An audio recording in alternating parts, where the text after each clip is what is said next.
ஐயா எல்லாருக்கும் வணக்கம். குழந்தையோட நிலைமை பார்த்தீங்கன்னா இப்போ ரொம்ப மோசமா இருக்கு. இப்படித்தான் நானும் என் ஃப்ரெண்டு விளையாண்டுக்கிட்டு இருந்தோம். கேள்வி கேட்டு பதில் சொல்ற விளையாட்டு. அவன் கேள்வி கேட்டான் வாரியான்னு. நான் எங்க டிவி பார்க்க. என்ன டிவி? Colour TV. என்ன கலரு? சேலை கலரு. என்ன சேலை? டீச்சர் சேலை. என்ன டீச்சரு? கணக்கு டீச்சரு. என்ன கணக்கு? வீட்டு கணக்கு. என்ன வீடு? மாடி வீடு. சின்ன பையனா இவன்? சின்ன பையனாயா இவன்? இப்பவே கணக்கு டீச்சரை கணக்கு பண்ணிருக்காமியா இவன்? உங்களுடைய மலரும் நினைவுகள். உட்காருங்க. என்ன வீடு? மாடி வீடு. என்ன மாடி? மொட்டை மாடி. என்ன மொட்டை? திருப்பதி மொட்டை. என்ன திருப்பதி? வட திருப்பதி. என்ன வடை? ஆமை வடை. என்ன ஆமை? குளத்தாமை. என்ன கோலம்? திரி கோலம். என்ன திரி? விளக்கு திரி. என்ன விளக்கு? குத்து விளக்கு. என்ன குத்து? கும்பாங்குத்து தாங்க. பின்னா குத்த போனேன். பின்னாலே போடுறது போட்டுன்னு பார்த்தேன். பின்னால் திரும்பி பார்த்தேன் எங்கள் அப்பா. என்னடா பாடிக்கிற விட்டு போய் வந்து விளையாண்டுருக்க ஓடல விரட்டி விட்டாங்க. எங்க குழந்தைங்க கொஞ்ச நேரம் கூட விளையாடக்கூடாதா? ஐயா வீட்டில் பார்த்தீங்கன்னா பெற்றவங்க தொல்லை. சரி ஸ்கூலுக்கு பஸ்ஸில் போய்கிட்டு இருந்தேன் சார். பஸ்ஸில் போய்ட்டு இருந்தோம். கண்டக்டர் என்ன சொன்னார், தம்பிங்க கொஞ்சம் நெருக்கடியாக இருக்குது, கொஞ்சம் முன்னாடி போய் நில்லுப்பான்னாரு. முன்னாடி போய் நின்னா டிரைவர் ஆச்சு கொஞ்சம் பின்னாடி போய்ப்பான்னாரு. கண்டக்டர் முன்னாடி ஓச்சல, டிரைவர் பின்னாடி ஓச்சல. கண்டக்டர் முன்னாடி ஓச்சல, டிரைவர் பின்னாடி ஓச்சல. நான் முன்னாடி பின்னாடி அலைஞ்சிட்டு பார்த்தா டிரைவருக்கு முன்னாடி இருக்கிற கண்ணாடியில் பின்னாடி கண்ணாடி போட்ட மாமே அவர் பார்த்துக்கிட்டு இருக்காரு. இவர்தான் இப்படின்னு பின்னாடி போனா கண்டக்டருக்கு முன்னாடி கண்ணாடி போட்ட மாமே அவர் கரெக்ட் பண்ணுறாரு. சரி ஒரு 2 வாரம் கரெக்ட் பண்ணு நடுவில் இருந்து பார்த்தா அங்கே ஒரு ஆண்டி சொல்லுது, தம்பிங்க நெருக்கடியாக இருக்குது. என்ன மத்தியான அந்த ஆண்டி ஒரு அங்கில கரெக்ட் பண்ணுது. இவங்க 3 வாரம் கரெக்ட் பண்ணி நீ யாரை கரெக்ட் பண்ண போறீங்க? நல்லா நான் ஒரு கரெக்ட் பண்ணலையா தம்பி, நல்லா இருப்பேன் நீ. இனிமே பஸ்ல போகாதடா, பல பேர் வாழ்க்கையில மண்ணெளி போட்டுரும் உங்களுக்கு. எங்க ஸ்கூல்ல பாஸ் விட்டா நான் யார் பஸ்ல வரேன்? சார் ஒரு நிமிஷம் தம்பி, நீ என்ன வேணாலும் பேசிக்கமா, ஆனால் உன்னைய குழந்தைன்னு மட்டும் தயவு செஞ்சு சொல்லாத. குழந்தைங்க பஸ்ஸில் போனால் ஜன்னல் வழியாக காக்கா குருவியை தாமியாக பார்க்கும். யார் யார் கரெக்ட் பண்ணுறாங்கன்னு பார்த்துக்கிட்டு இருக்கு பாரு. உன்னையெல்லாம் டயரில் தாமலே உட்கார வைக்கணும். அந்த வயசுல நாங்கள் தாண்டிட்டோம்ல. ஐயா நான் அப்போதே சொன்னேன், கணக்கு பண்ணிட்டானா? இந்த பார்த்தீங்கன்னா இவங்க தொல்லை. சரி லீவில் தான் தாத்தா பாட்டி வீட்டுக்கு போகும்போது போய்கிட்டு இருந்தோமா எங்கள் வாத்தியார் ஒரு ஸ்டாப்பில் இறனாரு. வாத்தியாருக்கு மரியாதை இருக்குமே எந்திரிச்சு நின்னேன். வாத்தியார் அதெல்லாம் வேண்டாம் உட்காந்து கூட தட்டி கொடுத்து உட்கார வச்சிட்டாரு. ஒரு 2 ஸ்டாப்பு போணுச்சு. வாத்தியார் திருப்பி நான் எந்திரிச்சேன். உடனே ஸ்கூலில் தான் மரியாதை, இங்கெல்லாம் மரியாதையே வேண்டாம், நீ உட்காருப்பா. அதெல்லாம் வேண்டாம் நீ உட்காரு, கழுத்தை பிடிச்சி உட்கார வச்சாரு. கூட 2 ஸ்டாப் போணுச்சு. எந்திரிச்சேன். டே ஸ்கூலில் தான்டா மரியாதை வேண்டாண்டா என்றானாரு. உடனே யோ உனக்கு யாரையா மரியாதை கொடுத்தா? நான் இறங்க வேண்டிய ஸ்டாப்பு 4 ஸ்டாப்பு தள்ளி வந்துட்டோம்யா, நீ அப்பொழுது பிடிச்சி உட்காருன்றிருக்கியா? வீட்டில் வந்தால் அந்த பெற்றவங்க தொல்ல, அந்த பஸ்ஸில் வந்தால் கண்டக்டர் தொல்ல, நீங்கள் வான் தொல்ல, இங்கே வந்தால் இவர் தொல்ல தாங்க முடியலையா? சொன்னல நான் ஒரு சின்ன பையன் தேவையா? நான் இருந்தாலும் இருக்க விட மாட்டேங்க. நான் என்ன செய்யட்டும்? நான் என் பாட்டில் சிவனேன்னு தானே உட்கார்ந்து இருந்தேன். உங்க ஊர் என்ன? நெல்ல. நீ தர்றது தொல்ல இல்ல. இனிமே உனக்கு அனுமதி இல்ல. எனக்கு இல்ல. எதுக்கு உண்டு இல்ல? அண்ணே இந்த மாதிரி பசங்க பஸ்ல தான் வாத்தியார வறுத்து எடுக்காங்க. முந்தா நாள் நானும் ஒரு வாத்தியாரம் பஸ்ல போறோம். அவரு நிக்காரு, எல்லா பயிலும் சீட்ல உட்கார்ந்துருக்கான். நான் கேட்டேன், நீர்லாம் ஒரு வாத்தியாரையா என்ன பாடம் நடத்துவாரு, ஒரு வேளா எந்திரிச்சு இடம் கொடுக்கானான்னு. உடனே ஒரு பையட்ட போனார், எந்திரி நான் உட்காரணும்னாரு. உடனே அந்த பையன் சொன்னா அதெல்லாம் உட்கார முடியாது. ஏண்டா நீங்க தானே சார் சொன்னீங்க?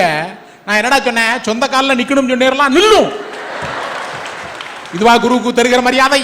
இன்னொன்னு, இந்த சின்ன பையன் பேசுற விஷயம் பஸ்ல பார்த்துட்டு கணக்கு பண்றத பாக்குறாரு, பஸ்ல வேற விஷயத்த பார்க்கலாமான்னு சகோதரி சொன்னாங்க. கரெக்டு தான். காத்து வாங்கணும், நல்ல விஷயங்களை பார்க்கணும், பள்ளிக்கூட கணக்கு போடணும். ஆனால் சமுதாயத்தில் இருக்கக்கூடியவர்களும் 4 பேர் நம்மளை பார்க்கறாங்களே, அடுத்த தலைமுறை கெட்டு போயிடுமே அப்படிங்கிற உணர்வு பெரியவர்களுக்கும் இருக்க வேண்டும்.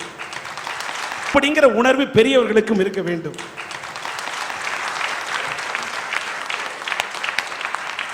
சாக்கடையாக சில மனங்கள் இருக்கின்றன.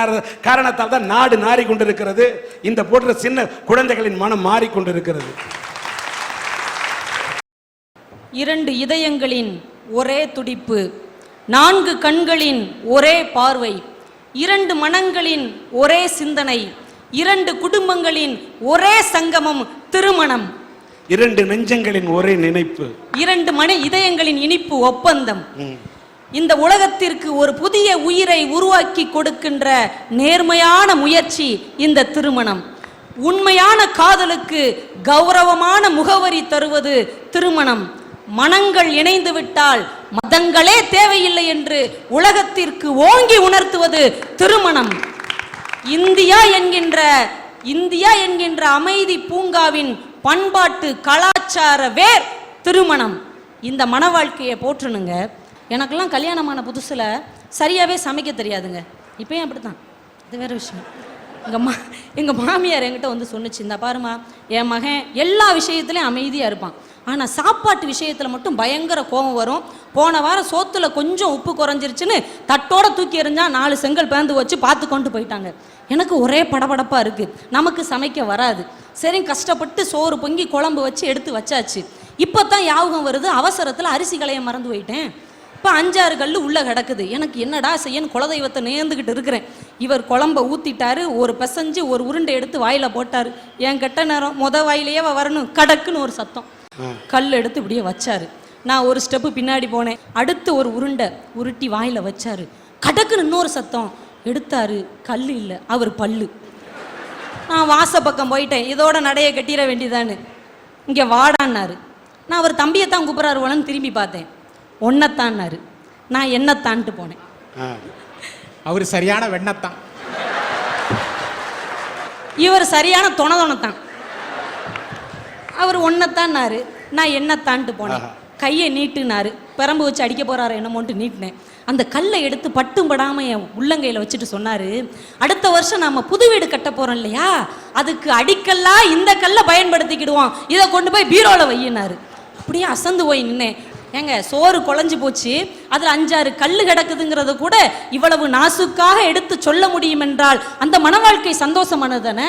கல்லை பீரோவில் வச்சுட்டாங்க, பல்ல எங்கே போய் வச்சாங்கய்யா? பல்லு உடஞ்சி வச்சுல, அதான் எங்கள் சிங்கத்துக்கு தங்கப்பல்லு கட்டி விட்டுருக்கோம்ல. ஓ, சிங்க தங்கப்பல்லோட போகுது. ஆமா ஆமா, கலட்டிடாதம்மா, உன்னைய பார்த்தா பயமா இருக்கு. உங்க தங்கப்பல் கட்டினது உங்க வீட்டுக்காரரா? ஆமா, அதான் கடைக்கடையா போய் இஞ்சி இருக்கா இஞ்சி, இஞ்சி இருக்கா இஞ்சிங்காரு. அன்னைக்கு ஒரு அன்னையும் பல்ல அண்ணி உடைச்சிருச்சு. பல்ல திறக்கணும், சுக்கு இருக்கா சுக்குன்னு வாய முடிக்கிட்டே கேட்டாரு. ஏமா, என் வீட்டுல அந்த பிரச்சனையே கிடையாதுமா.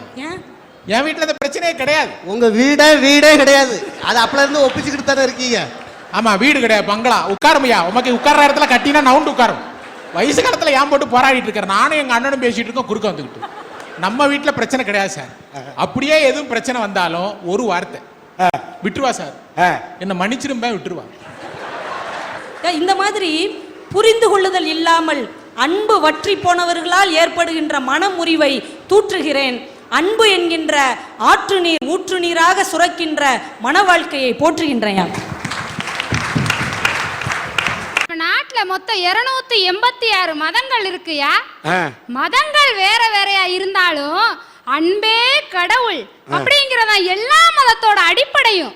அன்பு சிவமும் ரெண்டா பாக்குறவன் அறிவில்லாதவன் சொன்னார் திருமூலர்.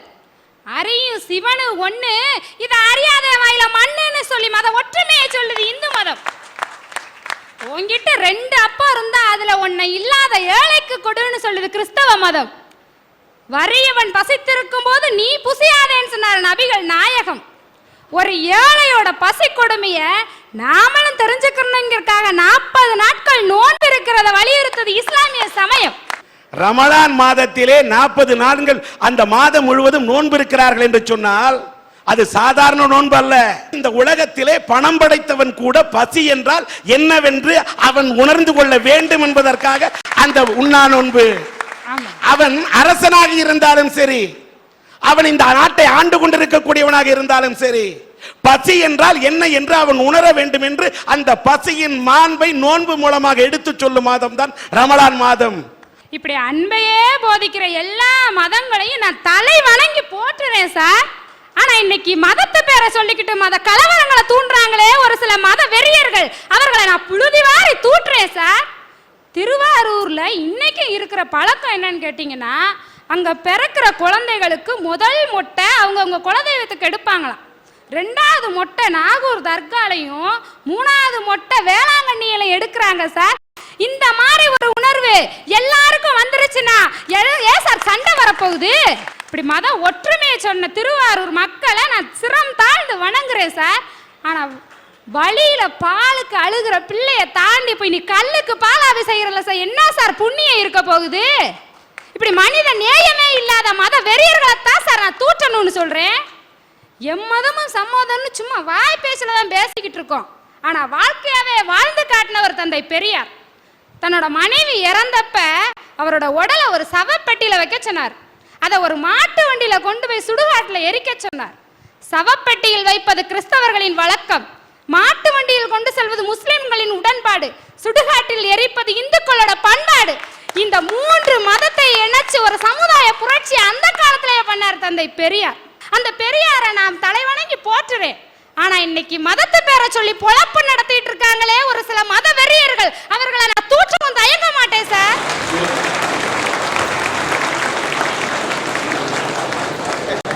ஐயா, காதல் அப்படிங்கிற ஒரு சொல்லும் போதே எவ்வளவு மகிழ்ச்சியா இருக்குங்க. அது இருக்காது அப்படின்னா எவ்வளவு சந்தோஷமா, எவ்வளவு மலர்ந்த முகத்தோடு அந்த வார்த்தையை நீங்க கேக்குறீங்க. எவ்வளவு சந்தோஷமா இருக்கு எனக்கு. காதலை பற்றி எவ்வளவு கவிஞர்கள் ரொம்ப அழகா பாடியிருக்கிறாங்க. ஏன்னு கேட்டா காதல் இல்லாம ஓட முடியாது, காதல் இல்லாம மனிதனால வாழவே முடியாது. அருமை அருமை. அழகா கவிஞர்கள் சொன்னாங்க பாருங்க, உங்களை மாதிரியேன்னு காதல் அது ஒரு விந்தை வினைத்தொகை. மெய்யெழுத்துக்களை தடவி உயிரெழுத்துக்களை படிக்கிற ஒரு ஒப்பற்ற மொழி காதல். காதல் ஒரு பெரிய மர்மங்கள் நிறைந்த மகா சமுத்திரம். காதல சமுத்திரம்னு அவங்க சொன்னாங்க. இந்த சமுத்திரத்துல விழுந்துதானங்க கொள்ள பேர் சீரழிஞ்சு போனா. அன்னைக்கு கொள்ள பேர் சீரழிஞ்சு போனா அந்த சமுத்திரத்துல தானே சில பேர் மூழ்கி முத்தெடுத்து இருக்கிறான். அருமையா சொன்னீங்க சார். காதல் ஒரு சமுத்திரம் மாதிரின்னு சொன்ன கவிஞன் அதோட விட்டுறல, நீங்கள் எல்லாம் கடற்கரையிலேயே நின்று பார்த்தால் அது ஹார்மோன்களின் சேட்டையாகவே தெரியும். நல்ல காதல் இந்த சமூகத்தில் இல்லையா? தெய்வீகமான காதல் இல்லையா?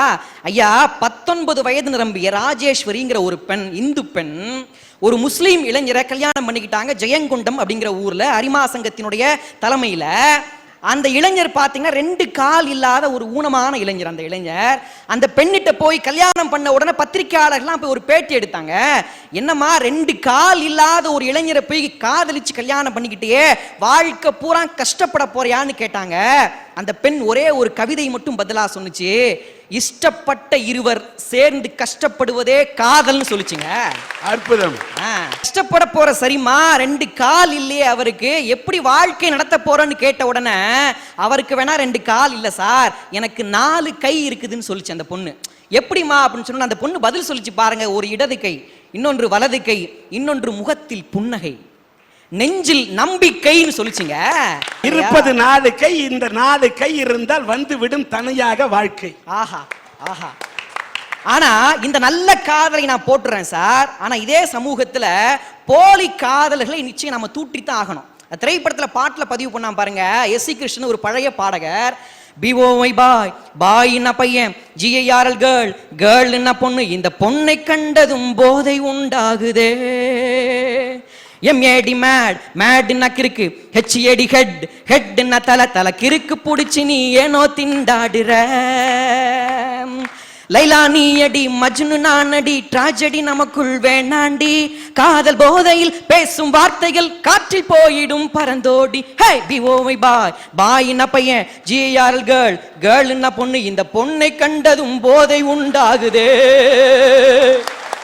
அவர் பாயை பத்தி பேசுறாரு, உங்களுக்கு என்ன சின்ன பையனை பத்தி வரணுமா?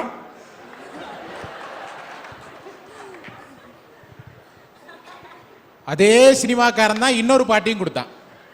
பாட்டுக்கு பாட்டா, காதலனும் ஜோருல காசு இருக்கும் திமிருல பசங்களைத்தான் அலைய விடுறீங்க, 6-7 மாசமா அலைய விட்டு மோசமா அண்ணான்னு அல்வா தர்றீங்க, அதுக்கு பரிகாரமா ஆரம்பமே தாலிதான்.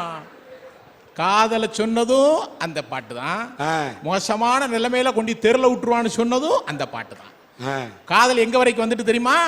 1ஆம் கிளாஸ் படிக்கிற பையன் எல்கேஜி பொண்ணிட்ட போய் ஐ லவ் யூன்னு இருக்கான். அந்த பொண்ணு சொல்லுது, இந்த விளையாட்டுலாம் ஏன்ட்ட வச்சுக்காத, நான் 1 வருஷமா யூகேஜி குமார லவ் பண்ணிட்டு இருக்கேன். இந்த வேதனையா கவியரசு அன்னைக்கே சொன்னா சார். கண்களின் தண்டனை காட்சி வழி, காட்சியின் தண்டனை காதல் வழி, காதலின் தண்டனை கடவுள் வழி. உமாசங்கருக்கு என்ன வழி?